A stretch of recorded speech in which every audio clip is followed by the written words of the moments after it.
Testing.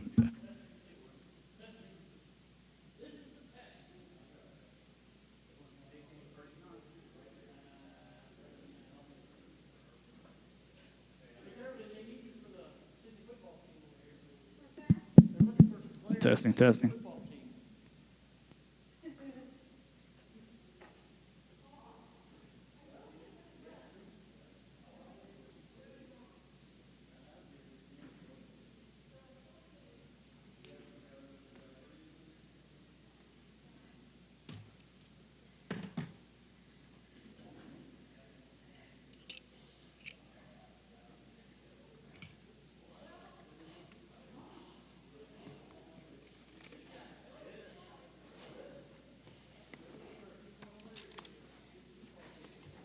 Testing, testing.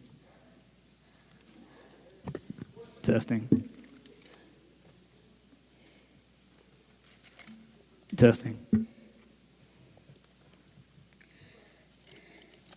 Testing. Hi, ma'am. Testing, testing. Good. How you doing? How are you doing? Oh, I'm good, Justin. How you doing? Doing good. Testing.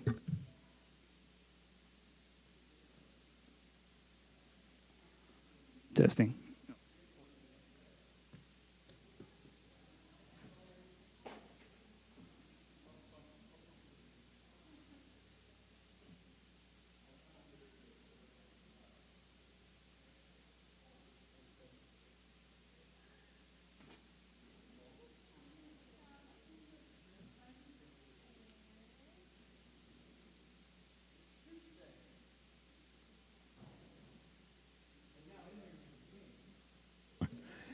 And now entering the game, Leanne, the starting redhead quarterback for the Enterprise City football team. Let's hear it. Yay!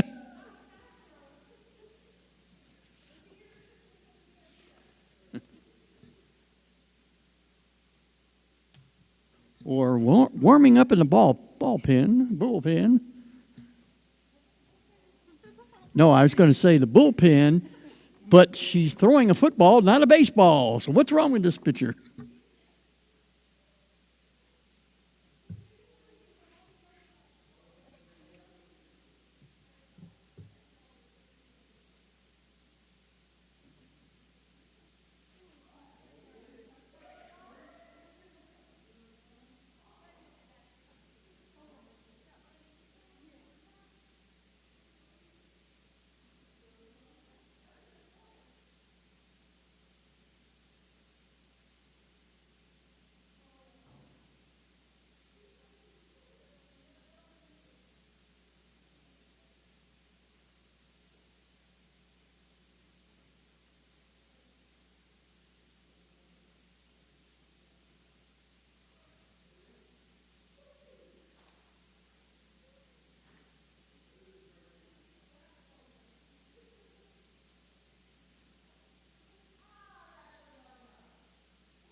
Hey guys, they say we're live on YouTube now. Is that okay? Yeah, right now they watch me and you. Hello, YouTube.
Oh, the scandal.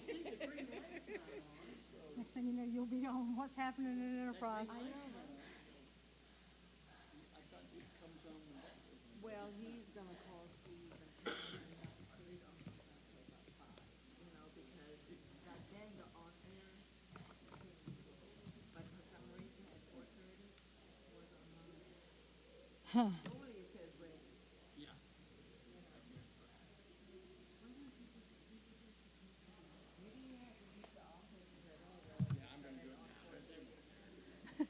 What's an extra 30 minutes or so?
when you're ready. All right, ladies and gentlemen, I've got 5 o'clock, so I will call this work session of the Enterprise City Council to order. I will turn it over to Jonathan before he goes into Q3 goals. I think he's wanting to pull something forward on the agenda, so go ahead, John. I am. So, Mayor, council members, we have on the agenda tonight to authorize the mayor to execute an agreement with the district attorney's office. Our district attorney, James Tarbox, has joined us this evening, but he has another engagement he needs to get to as soon as possible. So I just asked if we could bring that issue forward, let him address you and ask any questions you might have about that agreement, and then he can be on his way. So if you will, this is in our regular meeting agenda on, let's see, it's in the new business section regarding, it's on the 3rd page regarding authorizing the mayor to execute agreement for prosecution services for municipal court, right? That's what we're, all right. Go ahead, James. Members of the council, I appreciate y'all moving this up on your work session agenda. Since I took office, one of the things that has been very important to me is maintaining strong relationships with all levels of government and our police chiefs and sheriffs. One of the things that came out of that was discussions with your city attorney, Ms. Marshall, as well as Jonathan and Judge Sherling about the operations of municipal court. There are other DA's offices in the state that handle municipal court operations for their local municipalities, and so we discussed our office taking this over. It is something that I believe could be a good relationship moving forward. It is something that I think will benefit the Enterprise Police Department because they'll have a one-stop shop for all matters, being they call our office if they need legal advice, whether it be a misdemeanor or a felony. And I also think it would be a good relationship to have in regard to the, for lack of a better term, frequent flyers that we may both deal with in city court as well as state court. And so I think that this is a good opportunity for our office as well as for the city to partner together for public safety purposes here in Enterprise. All right, anybody have any questions for Mr. Tarbox? Thank y'all. If y'all do approve it, we look forward to continuing our working relationship. Thank you. Thank you very much. And I just want to commend the work that James Tarbox has been doing at the district attorney's office and working with us. As you said, he had a lot of discussions with our municipal court, our city attorney. One of the issues has been, continuing to find, defense counsel within the city. And I appreciate his efforts to look into how he can partner with us. We looked at reducing recidivism rates, all those kind of things that go into making our community safer. And he's done a really good job working with us to that end. This would also be roughly budget neutral on what we would typically pay for a public defender. Right. Prosecutor. Yeah, this is prosecution. So that agreement, of course, was in our packet that was distributed. So everybody should have a copy of that and have the opportunity to review it. All right. Okay. So now we will go back to the regularly scheduled programming, which is our Q3 goals, which will be in your work session packet. So if you read through there, I know the last time we talked about a lot of the to budget several items on that Q3 goal list. We had our budget meeting on the 22nd. We are planning to include those items in there. So if you look behind each one of those, it says complete pending budget approval. So as we bring that to you in the weeks ahead, we look forward to having those items into the budget. Receive a report from the HR director. We were initially going to do that tonight, but Deborah took leave today, and so we've moved that to the second meeting in September. And then later tonight, you'll hear from Thomas and possibly Barry about our blight elimination program and where we're at on that process. Some other items in here, just to call attention to, on the Southern Bypass lighting, all 72 bases, wires, and boxes are installed, and the first 20 poles are hot, with the next 10 poles estimated to be installed by the end of next week. So they're going to keep doing those in blocks of 10. So this will be their third phase within that project. And then as each subsequent group of 10 get put online, they'll go live and hot is what the term they used. So if they're hot, are they actually burning at night? I hadn't read around there. I have not, and I don't know. This was just, I asked Trent Dillard for an update today. I haven't been over there at night to look, so perhaps on the way home I may go back that way and see. But all he can tell me is that they're hot in the email. Gotcha. We have several things with attorneys, including our Project Panama Project Development Agreement. As I said at the last meeting, the company has an air permit out and applied for. I think within the next 7 days, we should hear something one way or the other if they get that approved. There's also, with the attorney for the Land Bank Authority, we had the Articles of Incorporation, bylaws, and that's still out with Hand Arundel. And I'll continue to follow up on that. But to this date, we do not have an approved bylaws. And I think at one point they were waiting on the Secretary of State to give us a name that we could use. I think somebody else had the Enterprise Land Bank Authority reserved already. Additionally, our plan for location for municipal elections, I mark that as complete. We certainly have a plan together. We need to bring an action item to the council either in the fourth quarter or first quarter of next year, once the rec center is complete and the city takes ownership of it, to officially make that our polling location. We've also budgeted for next year funds to help out with municipal elections and surveying, and additional staff members to help out the city clerk's office as we move towards the election. You'll see our TAP program. Glenn gave an update at the mayor's meeting this morning on that. TAP grant is still on schedule to start sometime this month, maybe middle of September. I think they were evaluating some conflicts on that with the new design and the power poles that had been relocated. But according to Glenn, it doesn't look like that's going to be an issue. Again, want to commend Glenn and Polly for really taking that and getting us back on track with that project. Still waiting to hear back on the Enterprise Rescue Hangar. I think the grant is probably applied for, but I haven't heard back if we got notice of acceptance or funding. We did. You want to update the council on that, Barry?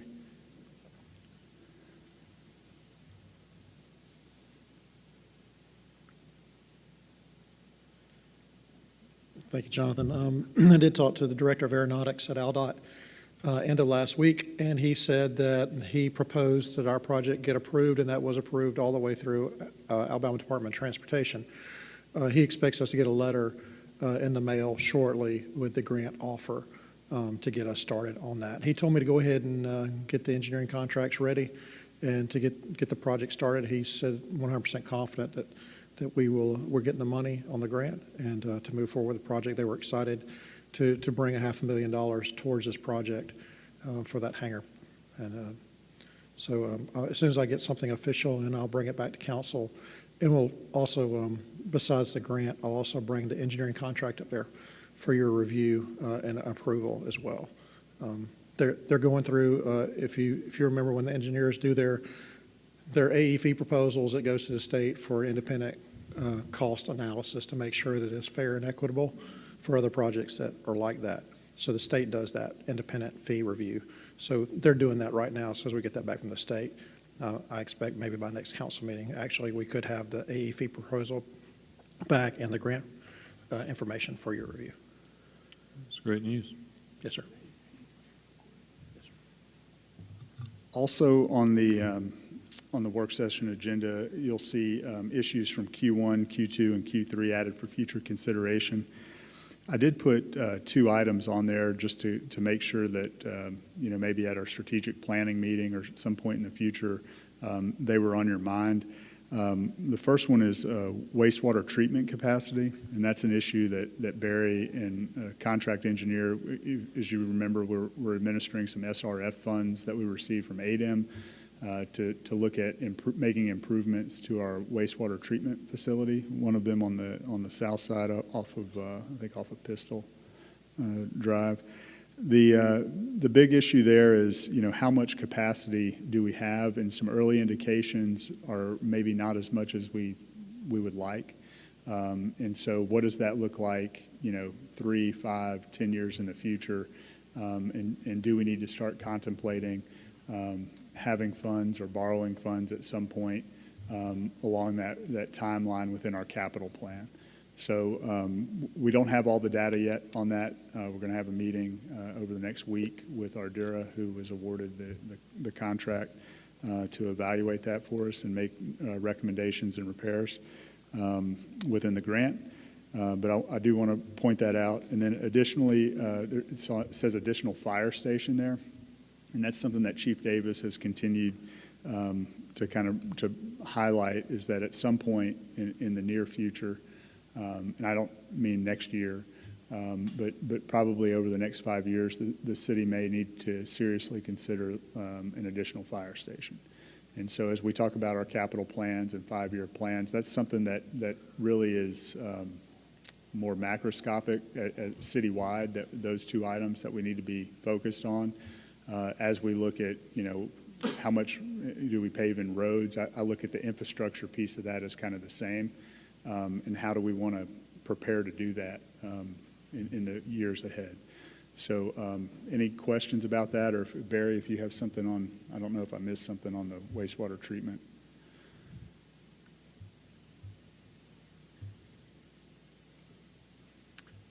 Okay, I had a couple of questions, or something to add on your Q3 goals.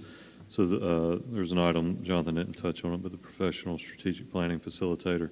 So that ball is in my court. I had agreed to reach out to Neil Wade, and I did that. Full disclosure, I did that this morning. I have not heard back from him yet, so I'll continue to update y'all on that. Hopefully I'll have a better report in a couple of weeks. Obviously not a huge amount of urgency there, just something we need to get handled by January. So I'll keep y'all up to date on that. Also, Jonathan, I had a question on the online revenue and engineering.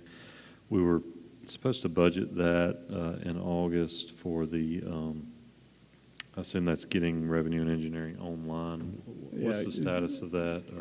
So I'm not sure that we budgeted that. I haven't actually talked to Leanne about it. That's why I didn't change the status. Okay. And I didn't remember talking about it. Essentially, we need to budget funds for Munis. Right now, we have committed funds to look at our HR department.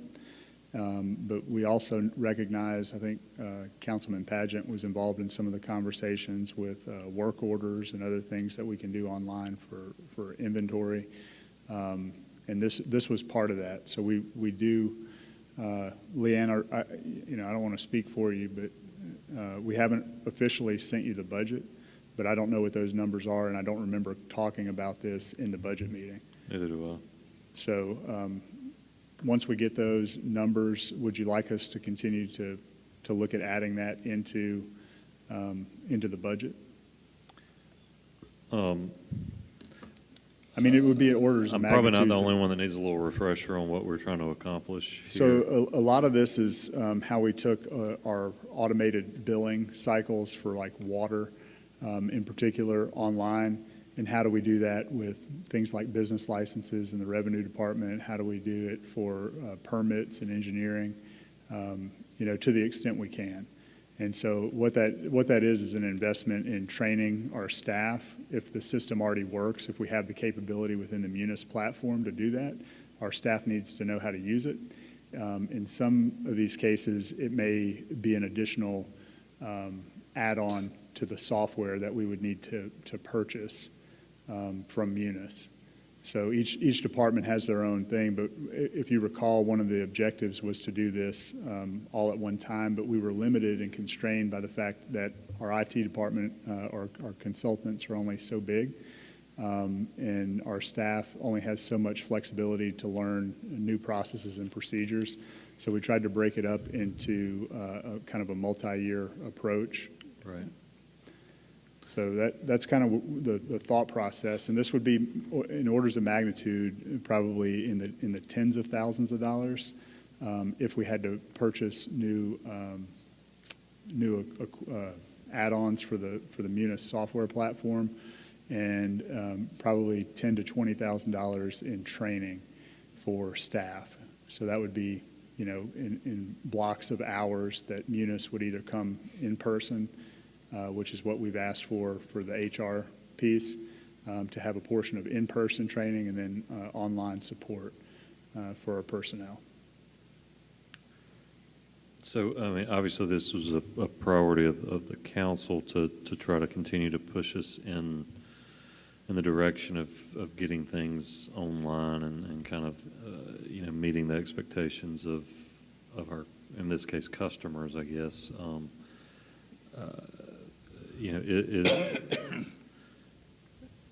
Where's the staff at on this as far as priority level? I think the staff is very happy to try to implement these. It's just a matter of kind of, like I said, timing and how much flexibility they have.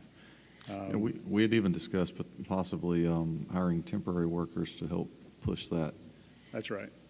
Because a lot of it on the back end is us entering in data into the system as well. Right. And that becomes, for instance, if we tried to do this for revenue in January and February, it would not work. Right. So timing is a big issue. But Leanne? So budget-wise, Barry has included in his department funds for training. The modules and the parts of the system that Barry's department uses, we already have. So we already own those modules. This is a matter of getting employees trained on the proper use of those modules so that we're utilizing them to the best of their abilities. So that is something that we can essentially, like Jonathan said, we can buy blocks of time, which is training for them to be able to do that. So we do have that in the budget for next year. The other component to that is something that I've been looking at for the city, and it also has a component. I know Eugene has been in these meetings. It affects also the water because it's something called Tyler cashiering, and it is something then that would affect our revenue, it would affect permitting, and it would also affect the water department. I do have a quote from Tyler back for getting moving on that particular changeover in the system for us because it does require additional components. Not necessarily the system, but it is going to require some additional hardware that would have to be connected in to our systems. My delay right now is just a matter of the physical situation that we're in currently. So we are anticipating a move in October, November timeframe, and we're going to be sort of in a temporary, both the water and the revenue are going to be in a temporary location. And then we'll have to move back, and once City Hall renovations are completed, we'll move back into our permanent location at that time. And so I'm trying just to balance the IT needs of getting the renovations completed and us being dislocated and in a temporary spot while we're trying to learn new equipment. So we're just trying to get it worked out and trying to figure out what the best timing is for that. My feeling right now initially is that it would probably be best to do that once we're back in our permanent locations, that we can coordinate that with IT and with Munis and make sure that we're online and ready to go then. But we can always attempt to try and push it faster than that if. No, I mean, obviously I can't speak for everybody, but I would certainly not suggest doing it at a bad time. Obviously our our goal here was simply to make sure it was budgeted for so that when the Yes. time came, Yes, we and I would- do have quotes back for that, so, I can send those, and if council would like to review those, just if you've got any questions about it, I can get that out. But I do have that back. It was just a matter of timing. all right, well, let's go that route then. What is the tentative schedule to get everybody back in their homes and, In City Hall, yeah? the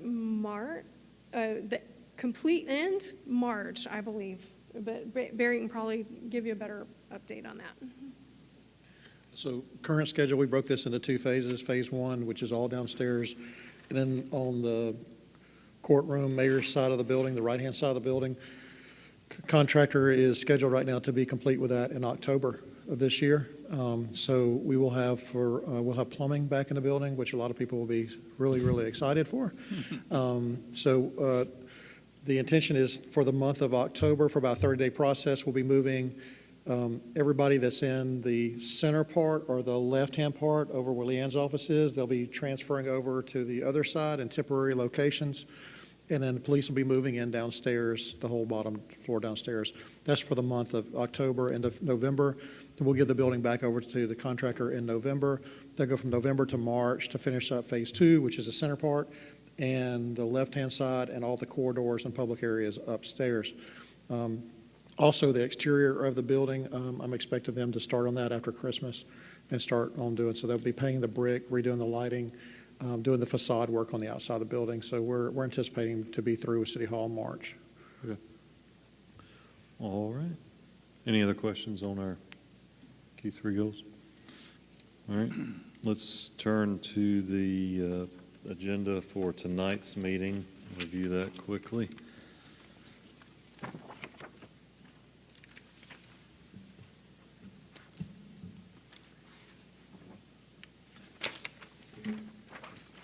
All right, so we'll have roll call, prayer, and pledge of allegiance, approve the agenda. Then we've got our consent agenda, which consists of council meeting minutes from August 20th, and we've got accounts payable A and B, which were distributed last week. Contract billings for Wiregrass Construction for our current FY24 resurfacing. That's the final payment there. Then Beasley, we're paying them the final for the multi-purpose rec center. Then Holland Contracting for the new corporate hangar payout for them. Then some contract services to CC and Litchfield for City Hall renovations and the rec and aquatic center. Then Polly's got some invoices for the resurfacing, the multi-purpose rec complex, and the Wheaton Street Park. Then Barge sent us an invoice for construction administration for the corporate hangar. We got some travel requests from engineering, municipal court, police department, and some requests to dispose of equipment, dispose and donate equipment from the police department. So anything on the consent agenda we've got questions or concerns about? Anything we need to break out? All right. Then the mayor is going to recognize the Coffee County EMA and Main Street Enterprise. Privilege of floor staff reports, then move into a public hearing for Makata. That's an ABC license request, just a routine ABC hearing.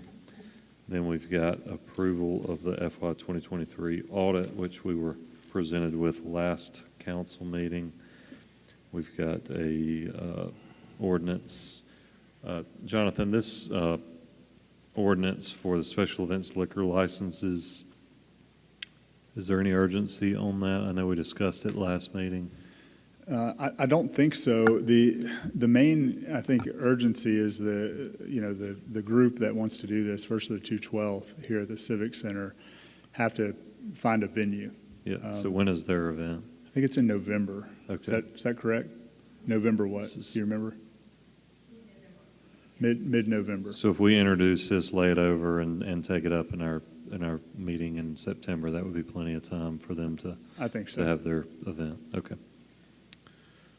All right. Any questions on that? I know we discussed it at length last meeting. All right. Then the next item, Jonathan, is the traffic control signal. I assume this is just a formality to allow the project to move forward there on Shellfield Road. It is, and like most traffic lights in the city.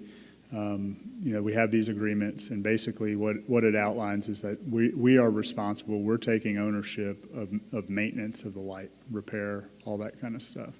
So Aldot's going to pay to install it and do that kind of stuff, but if it goes out or it needs to be replaced in the future, it's on the city. But we don't control the timing or anything like that? We don't. Yeah. Just for maintenance and repair. Gotcha. All right, then amend the employee classification for an evidence technician. I believe the chief has told us about this before. Update us on that, Chief.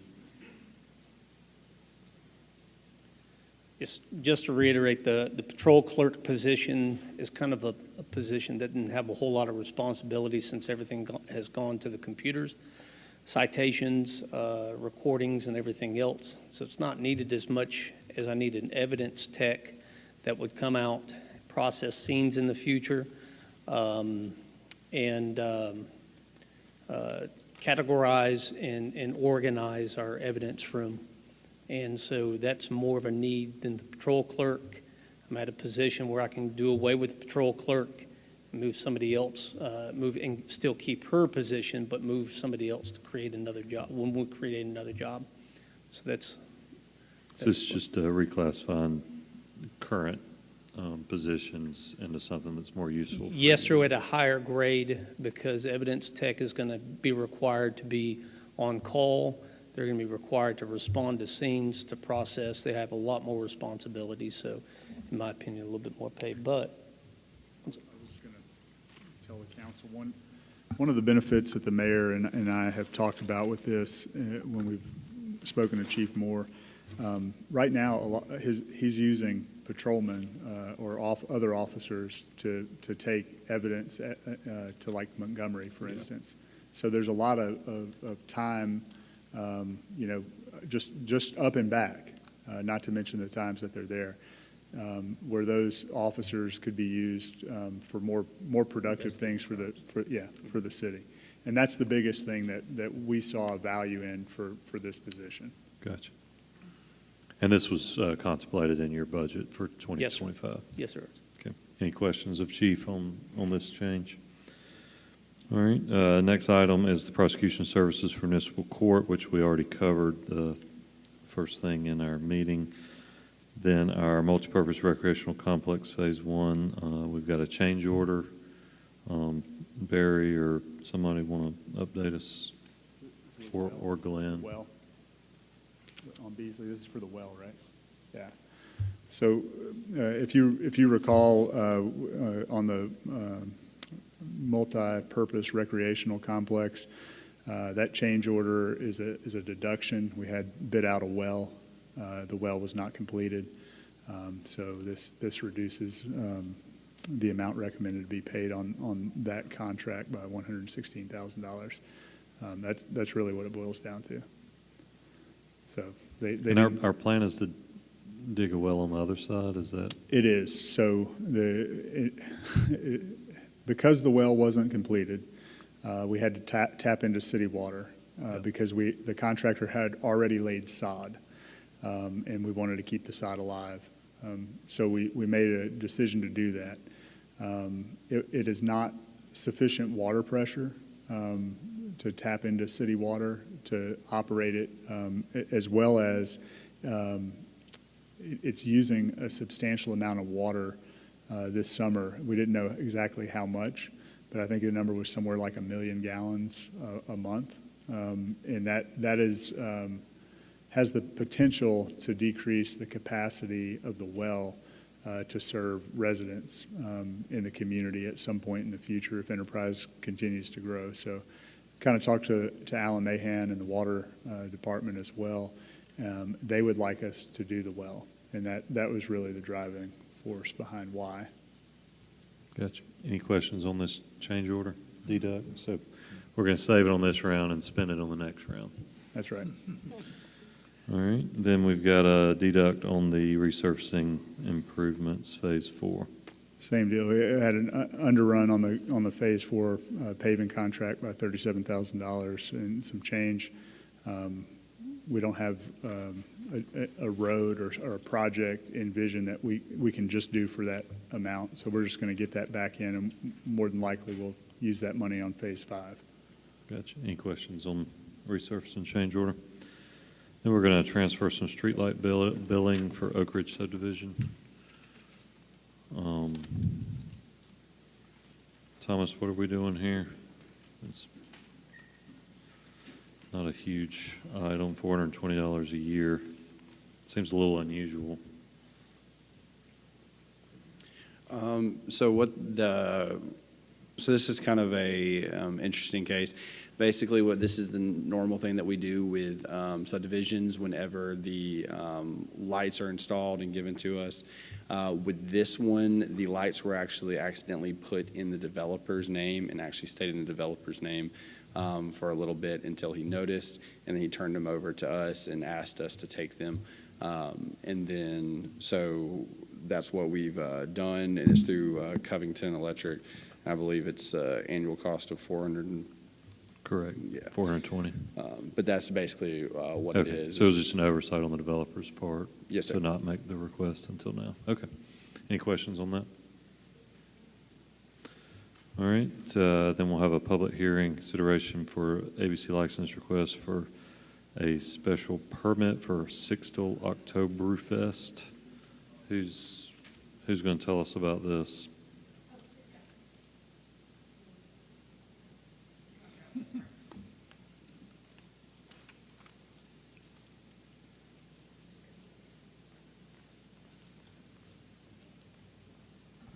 Yes, Sixtel is requesting a street closure for their Oktoberfest like we had last year.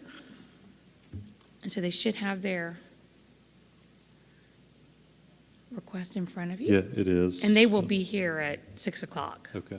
So if we have, does anybody have any questions on that? It's just Easy Street, right? That's, I think, and Mariah, did they change it? Is it just Easy Street, or is she going to use the parking lot? Can't hear you. So she's going to actually do the event in the parking lot. Yeah. Last year, when we did this, we closed down parts of Easy Street from where the parking lot kind of began to the end. And now what they want to do is have the event in the parking lot. so not closing the street this year. Not what now? Are they closing the street or not? I'm going to get Mariah up here because she was talking to them a little bit more than I was. I knew she was back and forth, so, sorry.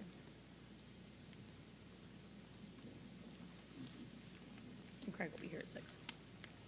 So Vanessa can expand on this, but essentially they're wanting to utilize the street and the parking lot. So parts of the event will be in the parking lot, but it sounds like the main events are still going to be on Easy Street. They just needed more space for their vendors to space out. Gotcha. Any questions on this? Of course, if it sounds like they're going to be here at 6 if we do have questions. Yes, sir. Okay. All right. That is it for our regular session. Then we've got the E911 board meeting, which all we've got is to approve minutes and accounts payable A. Anybody have any questions on those accounts payables? All right. That is all for our council meeting. So back to our work session.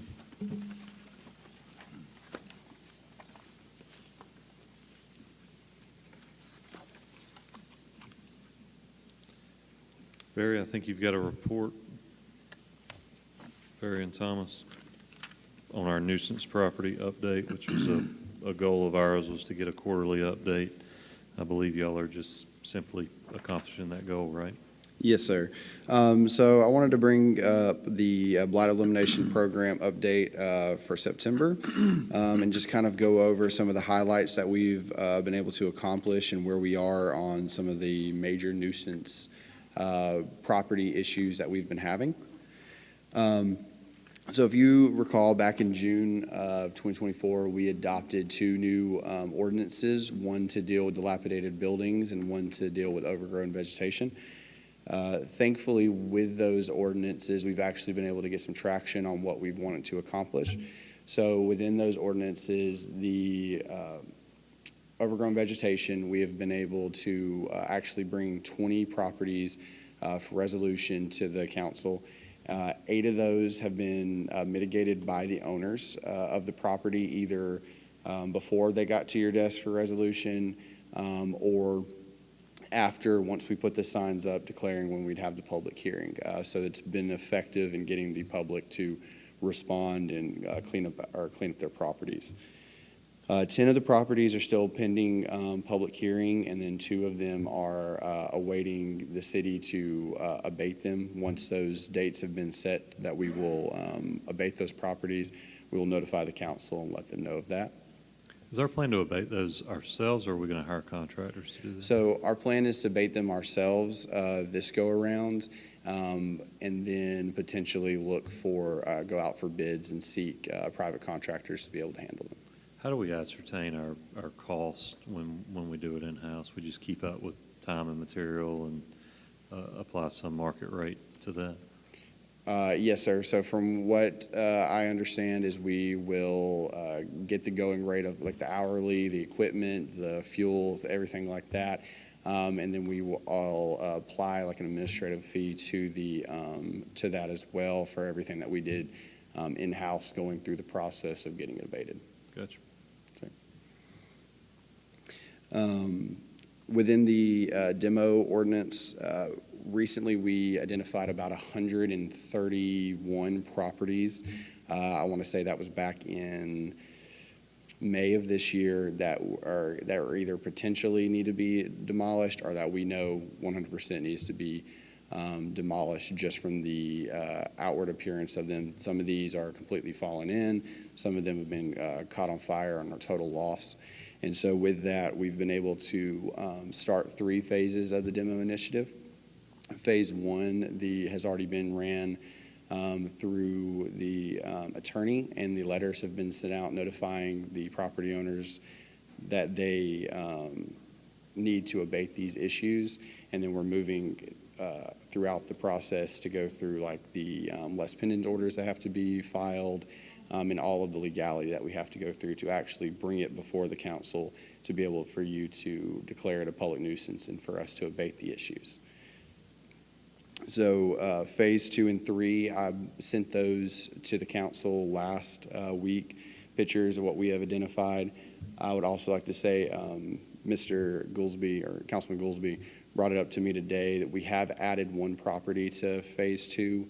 That would be 103 or 105 Lowry Street. So I will update that to you and get that sent to the council as well.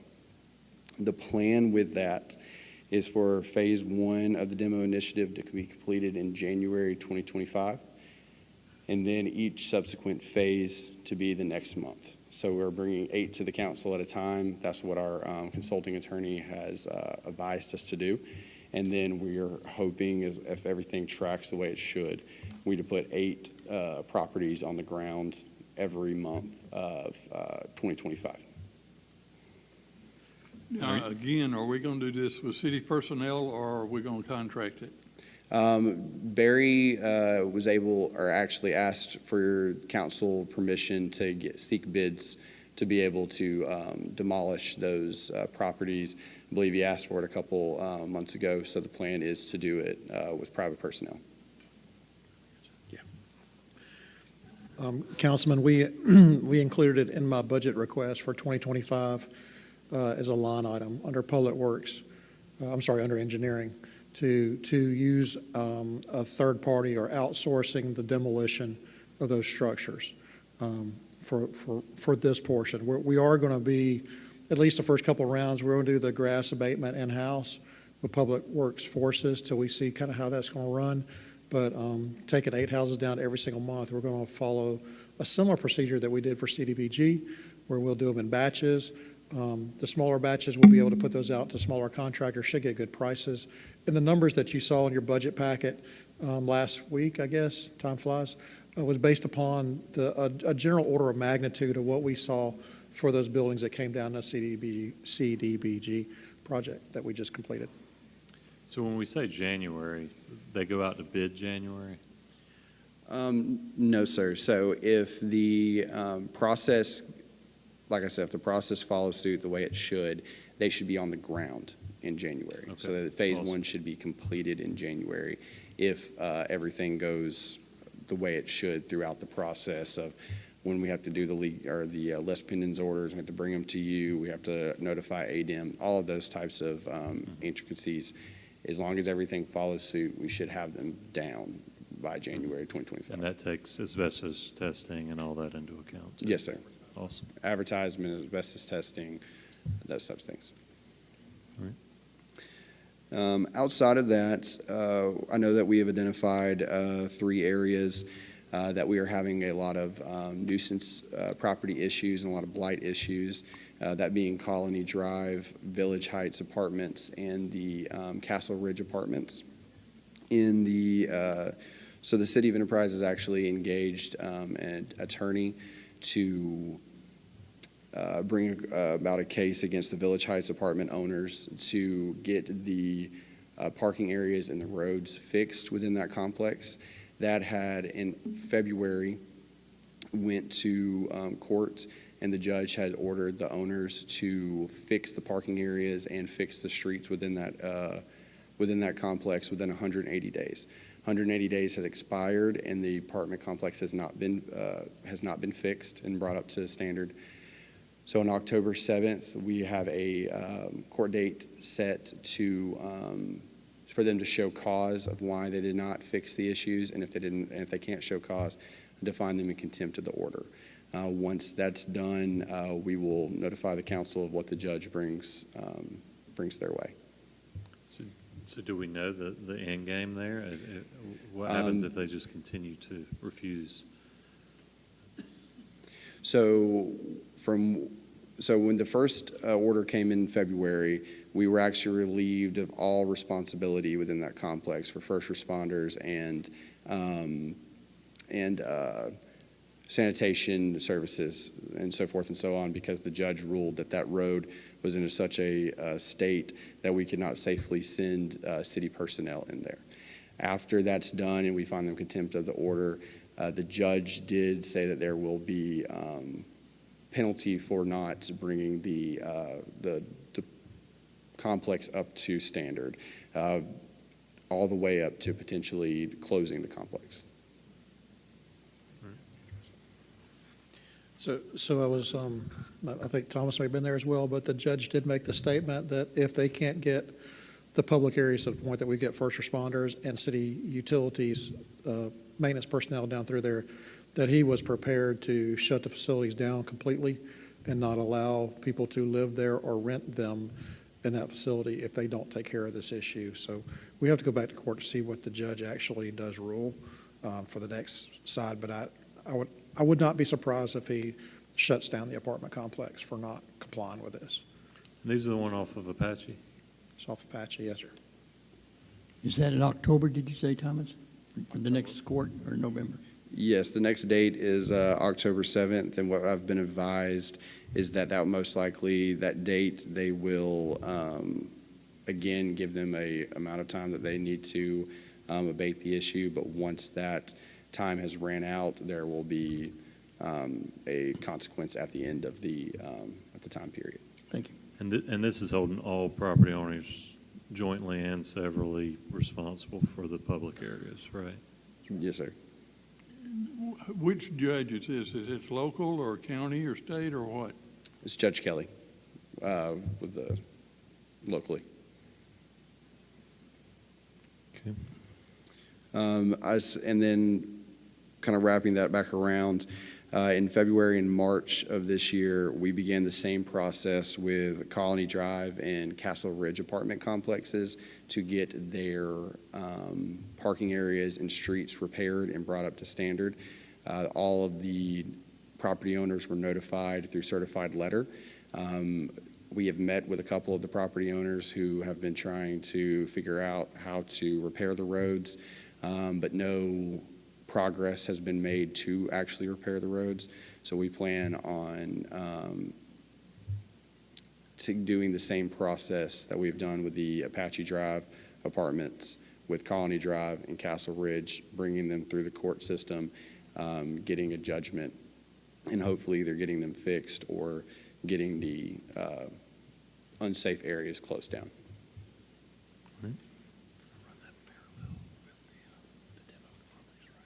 Yes, that's what I get.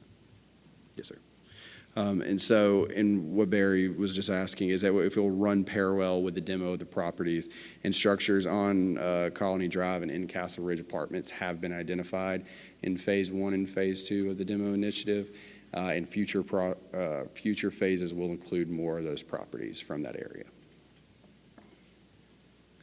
Moving on into more general code enforcement updates. Code enforcement has worked 528 cases since March, since our last update of the year. 398 of those being what we refer to as normal or common nuisances, meaning that this is something that we run into every day. We get these calls every day. We're able to go out there, we're able to send a letter, and we're able to get the issue abated without having to take it through court or having to come with council action or anything like that, which actually gives us a closure rate of 96%. So we're doing pretty good. People are listening. People are doing what they're supposed to do. We're forming good relationships with the community and getting things done. The other 4%, well, like I said, if it's other 4% will have to be settled either by council action or going through court. And going through court can be difficult because we're trying to find them, trying to get them in court and going through the process and so forth and so on. Is there any questions the council has? Any questions? It's nice to finally see some traction. I know a lot of work's going into getting us to where we are. Yes, sir. Looking forward to about six months from now having a few of these behind us. Yes, sir. And I would like to just say on this, we couldn't do it without our staff. Our code enforcement inspectors, Lee Kent and Courtney Hardy, along with our permit technician, Victoria Brown, up front. They do an amazing job with handling all of this. And then we couldn't do it without our attorneys, Ashley Marshall and Ben Goldman, who have helped us get this ordinance in place, get it written. And then, of course, we can't do it without y'all and the support that the council has given us. And so thank you. Thank you, Thomas and Barry. Thank you. Thank you. Great job. All right, Jonathan, you got us an update on sewer and sanitation fees, or is Barry handling that? Both of y'all together? Yeah, I'm going to let Barry handle it, but I just want to remind the council, a couple of years ago, you passed an ordinance that asked the staff every year on August 1st, as of August 1st, to look at the Consumer Price Index, the CPIU, and whatever it was on that date, that's what we were to program in for sanitation rates that increase or decrease into the sanitation rates as well as the sewer rates. So Barry's, in your package, you have an Excel spreadsheet, I think, that talks about that, what the CPI was as of August 1st, it was 2.9%, and then kind of shows you the old rates and then the new rates. So that's the basis of what Barry's going to be talking to you about. He and his team are the one that did the analysis, so. Yes, sir. Thank you, Jonathan. So as part of the ordinance, it states that yearly we will look at the rates for several things, but it includes garbage, sewer, the engineering fees as far as construction permitting, and those costs shall be looked at by the department head, which is currently me, and also would be looked at as the CPIU over the last 12 months. So that's published on a government website, and it's what the federal government declares is what the cost, the Consumer Price Index, universal across all the commodities over a 12-month period. So as of August 1, per the ordinance, the CPIU was 2.9%. That's what the government says is the cost CPIU for this last 12-month period. So what I did was I looked at it across what we've been doing in public works and engineering, and I'll tell you the cost of doing business has not gone down, as I'm sure with a lot of your businesses that you participate with. For example, we ordered a garbage truck over a year ago. The garbage truck still has not come in. We're trying to get one replaced for next year's budget. We're seeing increases of about 15% on garbage trucks for where it was last year. We ordered a dump truck as well. to help out with Public Works, some of the projects we're working on. We're seeing the cost of those things being up in excess of 10, 15, 20%, depending on what the piece of equipment is that we're talking about. So it's not uncommon, for equipment to go up, but we're seeing costs exceeding 2.9%, but this is what the ordinance says that we should at least use for a basis to do that comparison. So I've looked at what sewer rates, garbage rates, engineering rates were when I did the study and did a full presentation to you in the past. I'll tell you, we're still in the hunt for a comparable for what other cities that give comparable type services. And I was going to go through here and talk to you. Sewer is pretty straightforward as far as what the cost of it is. So 2.9, if you'll follow with me on your spreadsheet, a basic person that uses a minimal amount of water, your sewer rate's based upon the water that you use. So you have a water meter. We don't have a meter on the sewage coming from your house, so we base your sewer rates based upon how much water you use in your house, assuming that the water that you run out of the faucet goes down the drain into the sewer system. And so at 2.9 increase, the old rate was $11.98, and it went up 35 cents. So if you're a minimal water user in the city of Enterprise, your sewer rate will go up 35 cents on your basic bill. And then the more water you use, there's a declining rate structure that's currently there. So you can see, so someone that uses, that next 1,000 gallons, if you use between 2,000 and 3,000 gallons, goes up 12 cents. So the average household that we saw across the rates kind of go up less than 50 cents from last year, and most of those of smaller households use minimum amount of water will only go up 35 cents. The sewer tap fee, when we did the analysis a couple years back, we realized that our sewer tap fees were way off kilter compared to what other cities were charging for that and what our true cost is. When we perform these services for the public, we're not in the business to make money. We're not a for-profit center. What we try to do is, in the direction of the council, was to make these utilities as cost neutral as possible. I can tell you, we're still not caught up. I think we're still on the low end of what the true cost is for doing these services, but we're a lot more in line with where we were before we started this process. But the sewer tap fee needed to go up significantly, and I recommended that we do that over a series of years, so that the builders that are out there didn't get a huge shock in one year. So, last year it went up to $650 for a new sewer tap. This year it will go up to $850. And when I say this year, this will be October 1 of this year. That's when all the new rates will go into effect. The garbage rate is hard to do true comparisons on, as we talked about before. We pass every household in the city 4 times, whether that's your household garbage in your can. Then we come by with, if you are elderly or handicapped, we have a service for that. Then we come by with bulk garbage twice a week. One of those goes to the grinding site, one of those goes to the county landfill. So we pass every household in the city limits 4 times a week. And when you try to start comparing to like us, compared to what the county's paying for garbage, the county picks up just within the can, it's once a week. Whatever fits in the can's what they get. They don't get any bulk garbage. So it's kind of harder to do a cost comparison and say true apples and apples. But based upon the increase per the ordinance, the garbage rates will go up 77 cents from last year. So it'll go from $26.66 to $27.43. And again, our services, we have not declined any of our services that we have. We'll continue the same services that we have done in the past. Under engineering, at the very bottom of that spreadsheet, you can see that the engineering fees also went up 2.9%.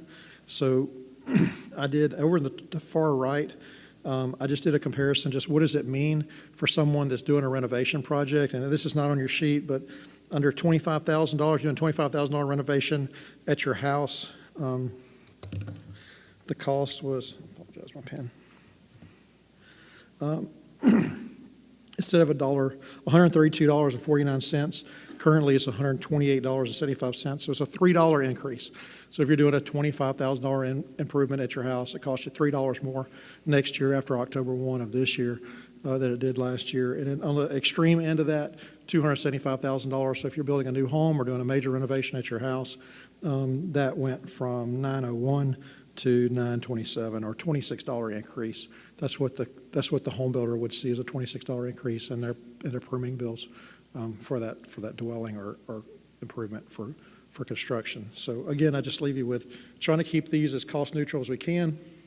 We're not a for-profit center by any means, but we're trying to hold our services to doing them as efficiently as we can and getting the services to basically pay for themselves. So this is an effort to do that, is to follow the CPIU. So I just want to give you that quick update for what the citizens and the city can expect October 1. And this is something that you put in your packet that it automatically renews, but I want to make sure during work session that I brought this to your attention, that this will happen. This will go on the water bills for the sewer and for garbage after October 1. And answer any questions you may have. Anybody have any questions for Barry? All right. Well, thank you, Barry. We will briefly have is everybody good? Everybody good with taking a 5-minute recess? All right, we'll take a 5-minute recess and be back at 6 o'clock for our regular meeting.